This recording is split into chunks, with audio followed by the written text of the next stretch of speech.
علامہ عبدالعزیز ابن باز رحمہ اللہ نے فتویٰ دیتے ہوئے پہلا جملہ یہ لکھا کہ تو کافر ہے، مسلمان نہیں۔ کیوں؟ اللہ نے نماز کا جو فرض مقرر کیا ہے وقت، تو نے اس کو بدل کر اپنے نفس کی خواہشات پہ چلتے ہوئے نیا وقت مقرر کر لیا ہے، تو یہ تیرے کفر پہ دلیل ہے۔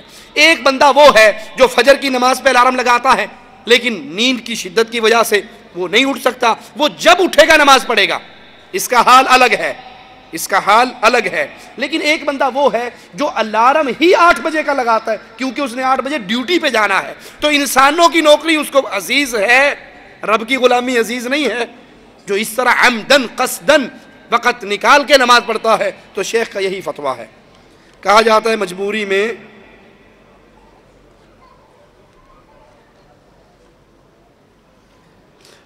میں فوٹو بنوائیں، لیکن یہاں تو مسجد میں فوٹو اور فلم بن رہی ہے۔ فوٹو نہیں بن رہے بھائی، یہ ویڈیو تیار ہو رہی ہے، وہ بھی ہم مجبوری کی اس کیفیت پہ پہنچ چکے ہیں، کیو ٹی وی کے ذریعے، مدنی چینل کے ذریعے کفر عام ہو رہا ہے، شرک عام ہو رہا ہے، سی ڈیز کے ذریعے کفر و شرک کی دعوت پھیل رہی ہے۔ ہم مجبور ہو کر ان کو انہی کے انداز میں جواب دینے کے لیے اس مجبوری کی حالت میں اس قدم پر آئے ہیں۔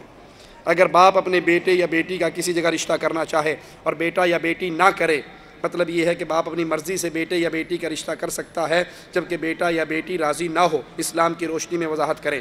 دیکھیں، بیٹے کے لیے تو باپ کی شرط ہی نہیں ہے، بیٹے کے لیے باپ کی رضامندی کی شرط نہیں ہے۔ شادی لڑکے نے کرنی ہے، باپ کو راضی کر لے ٹھیک ہے، اور اگر باپ راضی نہیں ہوتا تو اس کے لیے یہ شرط نہیں ہے۔ لیکن بیٹی کا نکاح ولی کی اجازت کے بغیر نہیں ہو سکتا۔ جس طرح بیٹی کا نکاح ولی کی اجازت کے بغیر نہیں ہو سکتا، اسی طرح بیٹی کو اسلام نے حق دیا ہے کہ جب تک ولی اس کی رضامندی نہ لے لے وہ زبردستی نکاح نہیں کر سکتا۔ کسی لڑکی کا زبردستی نکاح نہیں ہو سکتا۔ باپ اس سے راضی، اس کو راضی کرے، اس کی رضامندی لے، اور رضامندی لینے کا ٹائم کون سا ہے؟ جب نکاح ہوتا ہے اور ماموں جی اٹھ کر وہ نکاح فارم پہ انگوٹھا لگوانے چلتے ہیں، وہ ٹائم نہیں ہوتا۔ جب رشتہ آئے تو لڑکی سے پوچھو، ایسا لڑکا ہے، یہ کماتا ہے، یہ شکل ہے، یہ صورت ہے، تمہیں پسند ہو تو میں ہاں کرتا ہوں، بات کرتا ہوں۔ یہ ہے موقع، وقت لڑکی سے پوچھنے کا۔ جو لوگ اس خیال میں رہتے ہیں ہن ساڑی کڑیاں دی زبان ایڈی لمبی ہوگی، پوچھنا پڑے گا، یہ حق اس کو اللہ نے دیا ہے، تو کون ہوتا ہے چھیننے والا؟ یہ حق اللہ نے دیا ہے، تم چھیننے والے کون ہو؟ لڑکی کو اجازت ہے، اس کو پسند نہ ہو اور نکاح ہو جائے، وہ نکاح ختم کر دیا جائے گا اور اس کو لٹا دیا جائے گا۔ اس پر ہماری پوری سی ڈی بیٹی کی شان آ چکی ہے۔ ایک حدیث سناتا ہوں، ایک واقعہ۔ عبداللہ ابن عمر کی شادی ہوئی عثمان بن مظعون رضی اللہ عنہ کی بیٹی سے، وہ فوت ہو چکے تھے۔ ان کے بھائی نے اپنی بھتیجی کا، بھائی نے اس بھائی کو اس کا کفیل بنایا تھا، اس نے اپنی بھتیجی کا نکاح ان سے کر دیا۔ دوسرے صحابی نے ان سے شادی کرنا چاہی، ماں بھی ان کی طرف چلی گئی، نکاح ہو گیا۔ عبداللہ ابن عمر کہتے ہیں وہ میری بیوی بن گئی، میں اس پہ قادر ہو گیا۔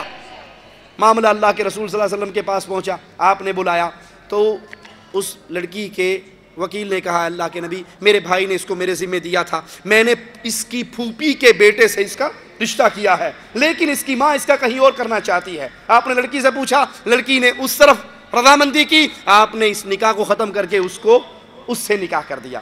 ابن عمر کہتے ہیں یہ میرے پاس آ کر میری بن کر مجھ سے چھینی گئی۔ یہ شریعت کی تعلیم ہے، لڑکی سے اس کی رضامندی لینا ضروری ہے۔ میں گورنمنٹ کی سروس کرتا ہوں، گورنمنٹ میں ہر مہینے میری تنخواہ میں سے کچھ پیسے کاٹ لیتی ہے۔ نوکری مکمل ہونے کے بعد مثال کے طور پر میرے ذاتی کٹے ہوئے پیسے 1 لاکھ بنتے ہیں، جبکہ گورنمنٹ مجھے 1.5 لاکھ دیتی ہے۔ اوپر والا 50,000 میرے لیے جائز ہے نہیں، جتنا آپ کی تنخواہ سے کٹا ہے اتنا آپ لے لیجئے۔ اہل سنت والجماعت کے اندر مشہور 4 مذاہب ہیں۔ بعض علماء سے سنا ہے کہ ایک امام کا مقلد ہونا ضروری ہے۔ کیا مقلد ہونا ضروری ہے؟ اگر ضروری نہیں تو قرآن و سنت کی روشنی میں جواب دیں۔ اگر مسلمانوں پر 4 اماموں میں سے ایک امام کا ماننا ضروری ہے، اس کے بغیر اس کا ایمان پورا نہیں، تو 4 اماموں سے پہلے جو دور گزرے، جن کے بارے میں نبی نے گارنٹی تھی بہترین دور میرا، پھر میرے بعد آنے والوں کا، پھر اس کے بعد آنے والوں کا، وہ کس امام کو مانتے تھے؟ جس امام کو مان کے ابو بکر صدیق اکبر بنے، خطاب کا بیٹا فاروق اعظم بنے، عثمان ذی النورین بنے، علی حیدر کرار بنے، اس امام کو آپ بھی مان لو۔ चारों इमामों की इज्जत करो, 12 इमाम की इज्जत करो, हर इमाम की इज्जत करो, हर बंदे से रसूल की दी हुई बात कबूल कर लो। लेकिन अगर कहीं किसी इमाम की बात नबी की बात से टकरा जाए तो हरफ आखिर किसी इमाम की बात नहीं है, बल्कि इमाम आज़म मुहम्मदुर रसूलुल्लाह की बात है।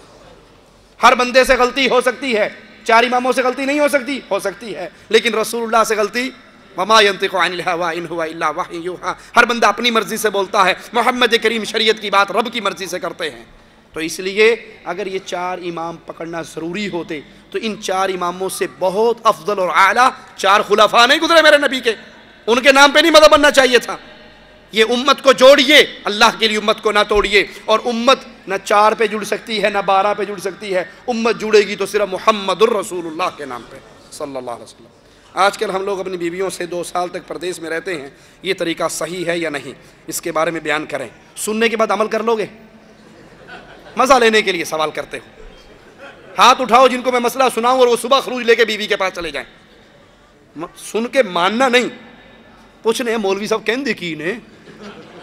हज़रत उमर ने कानून जारी किया था कि 4 महीने के बाद बॉर्डर पे लड़ने वाले जो हैं वो भी अपनी बीवियों के पास वापस आए। मैंने 11 साल नमाज नहीं पढ़ी, क्या मैं 11 साल की क़ज़ाए उम्री पढ़ूं? क़ज़ाए उम्री का कोई सबूत नहीं है। जिस दिन आप तौबा करोगे आपकी नई ज़िंदगी का आगाज़ होगा, ठीक है? तौबा से पिछले गुनाह माफ़ हो जाते हैं। क्या सिगरेट हराम है? जी, सिगरेट बिल्कुल हराम है। मेरे बेटे के लिए दुआ फरमाएं, अल्लाह उनको नेक बनाए, आपका फरमा बरदार बनाए। अगर बीमार है तो अल्लाह उन्हें शिफा दे। हमारे गांव में मस्जिद है, वहाँ का इमाम साहब साहिबुल बिदअह है और अक़ीदा भी दुरुस्त नहीं। क्या इसके पीछे नमाज़ पढ़ना जायज़ है? टैक्सी ड्राइवर अंधा हो, उसकी गाड़ी में बैठना जायज़ है? नहीं बैठोगे। जो तौहीद का अंधा है उसके पीछे नमाज कैसे पढ़ लोगे? एक अंधा आपकी गाड़ी का ड्राइवर नहीं बन सकता, आपके ईमान का ड्राइवर कैसे बन गया? मुशरिक के पीछे नमाज नहीं होती, बिदअती के पीछे नमाज नहीं होती। क्या नमाज में रफ़दैन ज़रूरी है? अगर नबी करीम से मोहब्बत है तो नबी करीम सल्लल्लाहु अलैहि वसल्लम से कोई एक नमाज, मैं अल्लाह से डर के अल्लाह के घर में खड़े होकर कह रहा हूँ, जो कह रहा हूँ फरिश्ते लिख रहे हैं, जो लिख रहे हैं उसका क़यामत के दिन मैं जवाब दे हूँ। मेरी कब्र में आपने नहीं आना और किसी और शेख व पीर ने भी नहीं आना। हमें रसूलुल्लाह सल्लल्लाहु अलैहि वसल्लम की सही अहादीस से एक नमाज भी ऐसी नहीं पहुंची कि आपने पढ़ी हो और रुकू में जाते हुए रफ़दैन और रुकू से उठते हुए रफ़दैन ना किया हो। कोई एक सही हदीस आज तक हमें नहीं पहुंची। किसी के पास है तो हमें भी पहुंचा दे। जितनी ना करने की रिवायात हैं वो ज़ईफ़ हैं, मनगढ़ंत हैं, और जितनी करने की रिवायात वो सही हैं। सही बुखारी की रिवायात पे किसी को एतराज़ नहीं, सही मुस्लिम की रिवायात पे किसी को एतराज़ नहीं। ले दे के एक दलील रह जाती लोगों के पास, मैं उस दलील का जवाब देता हूँ। वो जी बुतों की वजह से रफ़दैन शुरू हुई थी, सुनी या नहीं सुनी? बुतों की वजह से। अरे भाई, जमात से नमाज कहाँ फ़र्ज हुई? मदीना में। बुतों वाली पार्टी कहाँ थी? जहाँ नमाज जमात से फ़र्ज हो रही वहाँ बुत वाली पार्टी है नहीं। जहाँ जमात से नमाज फ़र्ज हुई वहाँ बुत नहीं है, जहाँ बुत थे वहाँ नमाज जमात से फ़र्ज नहीं थी। अच्छा जी, चलो मान लेते हैं। ये बताइए, वो बुत लाने वाले सहाबा थे या मुनाफिक थे? नाउज़ुबिल्लाह, कोई भी नहीं कहेगा सहाबा थे, सब कहेंगे मुनाफिक थे। इतने बेवकूफ़ मुनाफिक थे, बुत जेब में डाल के क्यों नहीं लाते थे? बगल में क्यों दे के लाते थे? अच्छा, इसको भी छोड़ो, भागो जहाँ तक भागना, हम भी पीछे भाग रहे हैं। मान लेते हैं जी वो बुत लेके आते थे। छोटे तो छोटा बुत ऐनकते होएगा ना, इतना तो बुत छोटा से छोटा होगा। लो जी, मैं बुत को लेने लगा हूँ बगल में, ये बगल में बुत आ गया। ठीक है जी, अब नमाज पढ़ने लगे हैं। हमारी सुन्नत के मुताबिक, सही बुखारी की रिवायत के मुताबिक, हाथ कहाँ तक उठने चाहिए? कंधों के बराबर, हत्ता हज़्वा मनकबे। और जो रफ़दैन छोड़ने वाली पार्टी वो कहाँ तक उठाती है? तवज्जो करना। अल्लाह, बुत शरीफ कहाँ गया जी? बुत तो गया। अरे भाई, अगर ये रफ़दैन बुतों की वजह से शुरू हुई तो पहली क्यों करते हो? अगर ये रफ़दैन बुतों की वजह से शुरू हुई तो पहली क्यों करते हो? मीठा मीठा, हाप हाप, कोड़ा कोड़ा, थू थू।